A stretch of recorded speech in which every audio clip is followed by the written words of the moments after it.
Hey there, thanks so much for joining me. Today I am going to be talking about some tips and advice that I want to offer, just sharing my experience about dealing with a very common issue that I think people face when they're writing orchestral music. And that is that when you have an initial musical idea, it tends to stand on its own pretty well. And if it doesn't, then fixing it is pretty easy. But as you start layering things up and you start adding, harmonic ideas, and you start developing a bit more of a harmonic progression, or maybe start adding counter lines, octaves, certain things begin to fall apart. And this is a big challenge, particularly with orchestra, but really in any modern genre of music production, because generally in modern music production, there's a lot of layering, and each layer sort of presents its own unique challenges. So, hey there, Rich. Thanks for being here today.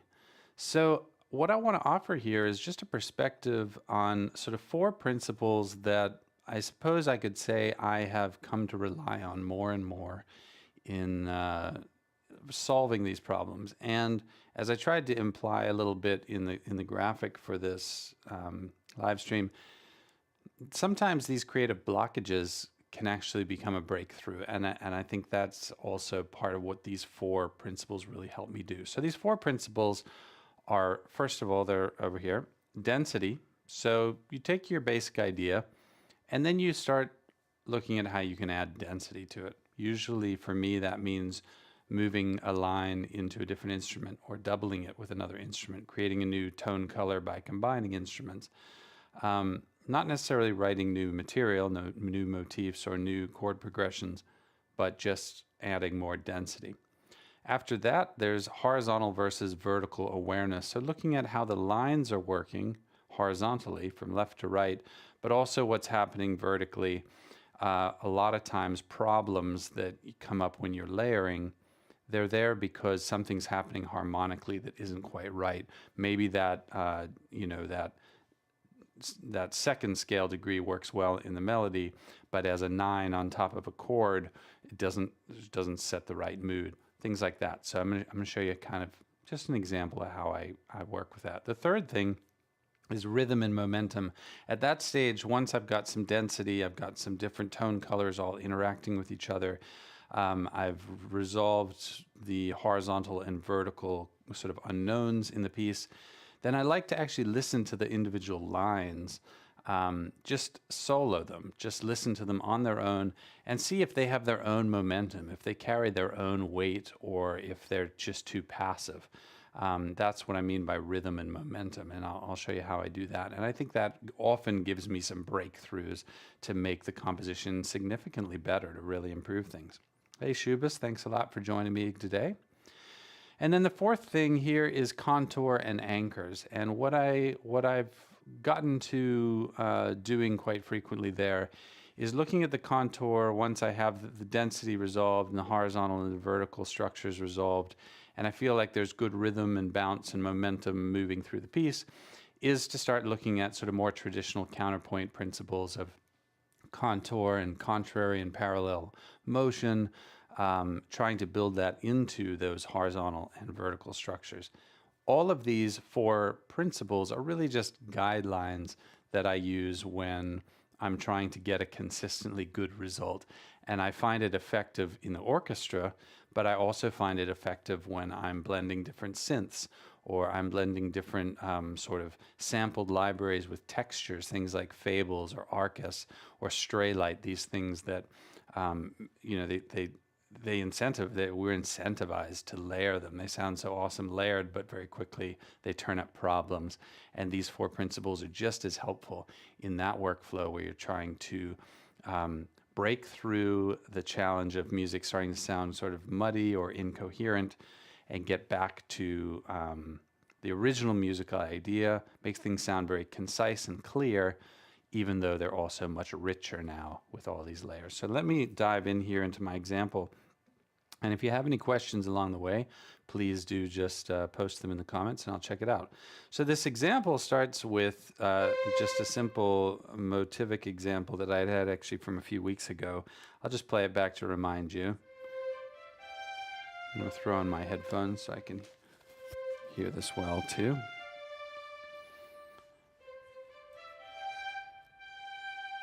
So standing on its own is very simple. I built this counter line out of the motif.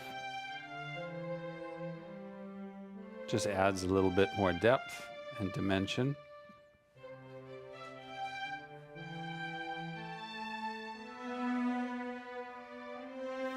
Now already by adding a second line, there's a little bit of density there, but we're still dealing with strings. And so what I do in the second example, I usually try to explore ways to add density and texture to my arrangement, which usually I find is most effective emotionally if I actually change tone color. So in this example, I'm doing two things. I'm bringing in a flute and a bassoon. And I'm actually moving the violin line to the flute to begin with, then I double it with the flute, bringing the violin, the cello into the bassoon as well, just doubling it. But it adds more richness, more depth.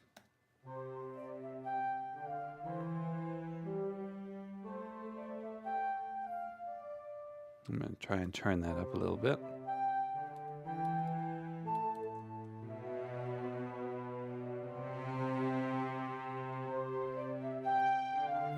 So with the strings doubling the flute, you get really a new tone color, so it's a further development. Even though there's no new music really being written. Now, from the density sort of approach, once I feel that I've explored ways to add a different tone color, and I'm being quite succinct in my going from example to example here.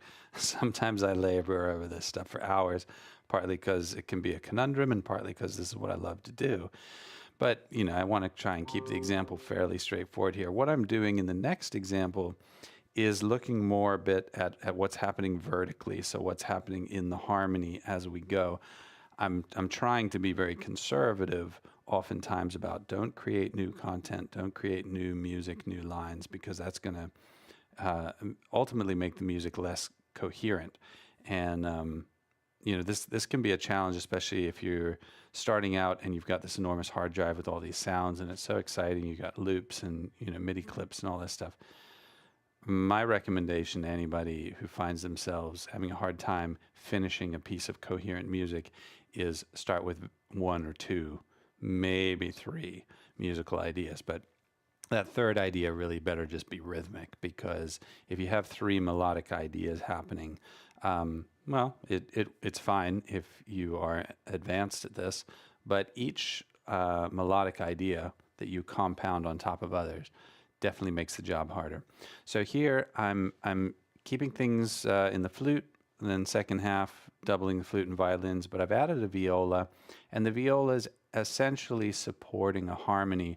So there's a bit more vertical support now happening. Vertical, horizontal, I mean the horizontal being the melody line and the vertical being the chord progression, so to speak. And I've actually put in chord diagrams here. It's very simple. I've just got C's, A minors. Since this is the phase where I might look at vertical harmony, I did add a little 2/5 at the end of this just to give it, again, a little bit more momentum. And I find that's easier to do. This, speaking back to the idea of the breakthrough coming from the orchestral problem, once you start looking at the vertical aspect, you start to get creative and new harmonic ideas arise, and you realize that you can adjust your motives to fit into a variety of different harmonic ideas. But having that viola in here is going to add a lot. Having the instruments doubled, a lot more density is going to help. And now there's a much more clear vertical harmonic progression, even though, once again, I haven't added anything new. I haven't really changed any of the musical ingredients.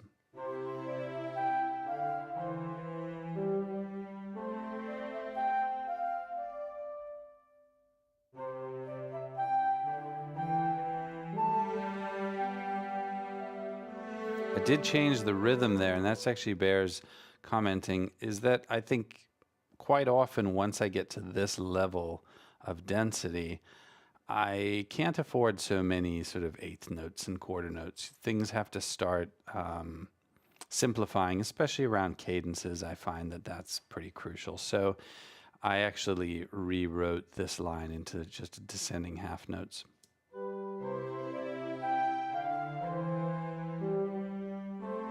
More or less a repeat, just with the violins now doubling the flute again.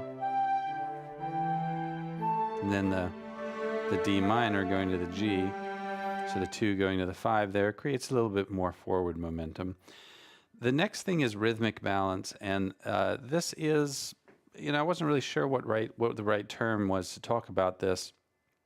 But what I like to do at this point is actually listen to individual lines and see if they kind of move on their own.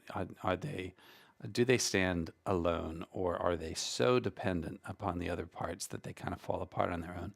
And I found a couple of interesting things. For example, where I had changed the melodic line here in the flute to half notes, that sounded a little languid and unmotivated. So because of the nature of the flute, I churned them into just quarter notes. Still the same descending line that we had over here, but quarter notes instead. And it just makes things sound a little bit more, let me see, this is the example, a little more interesting. There were also some notes that I tied. I added in staccatos on the flute and the strings, and that gives it a little bit more rhythmic sort of bounce. So I might, although I didn't do it in this example, I might add like a pizzicato, move the cello articulation to pizzicato. If I was doing hybrid work or trailer work or something like that, I might even use like a synth pluck or something under there to add a more percussive element. I find that that's another thing that can really help sort of unmuddy the waters as you're composing, to when you find yourself with a bunch of layers and it's starting to become incoherent or fuzzy, and the original musical idea is kind of becoming more vague, then switching articulations, looking for ways that you can use articulations, whether it's staccato or pizzicato or tremolo, to just still provide the same melodic and harmonic support and ideas, but the articulation variation kind of unmuddies things, keeps them clear again, helps me stay cohesive. So this one sounds, especially on the back end, a little more lively because of the staccatos.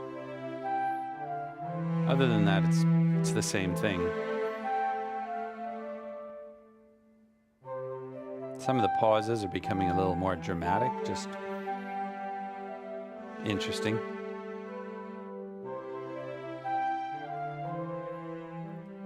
And I might turn that into piano so the strings have a little more bounce.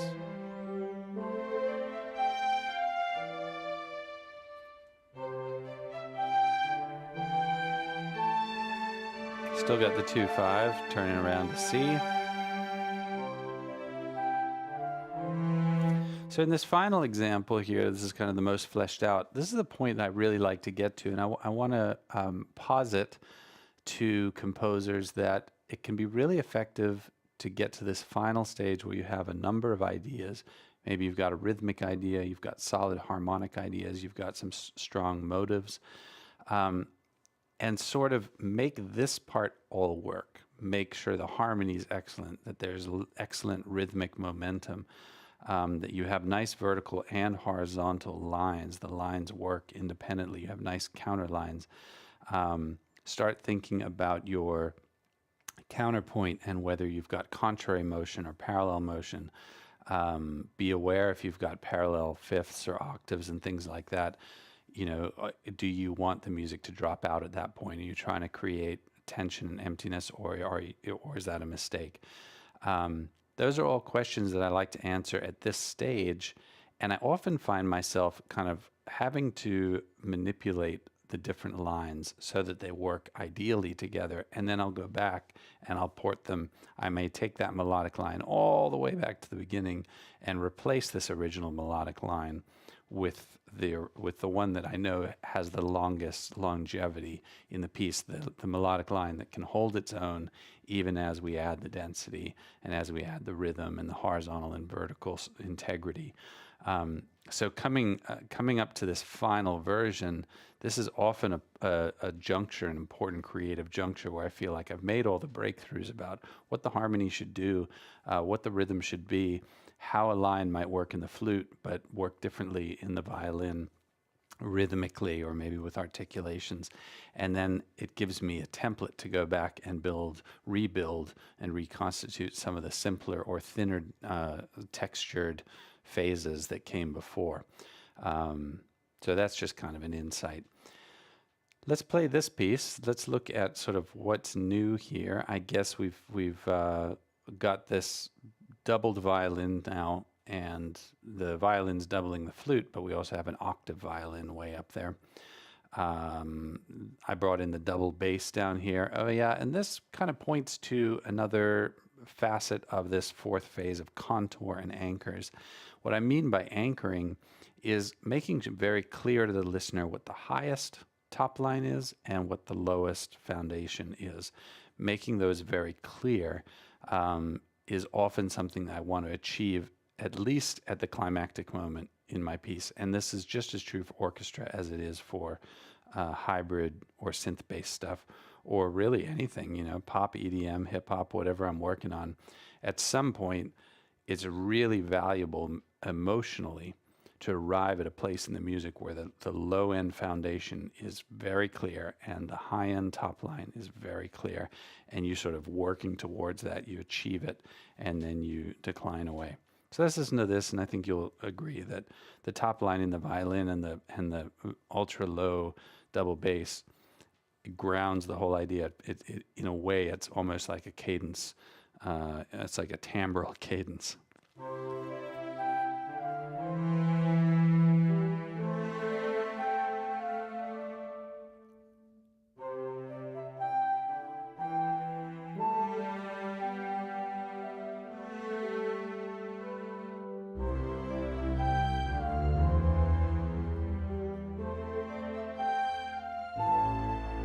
Had to change the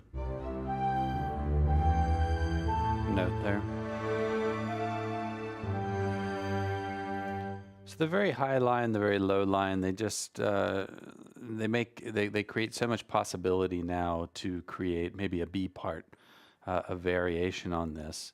Something about having that upper and lower boundary in the music is really effective. So I hope these four principles sort of give everybody a concise and actionable way to revisit music that maybe becomes incoherent when it has all these layers, and navigate the path to making it coherent again, making your original cohesive musical idea come through even as the layering gets more complex, because it's a real challenge. I'm sure for all composers, we all love that super rich sound, and we know that sometimes it's really working and sometimes it's really not.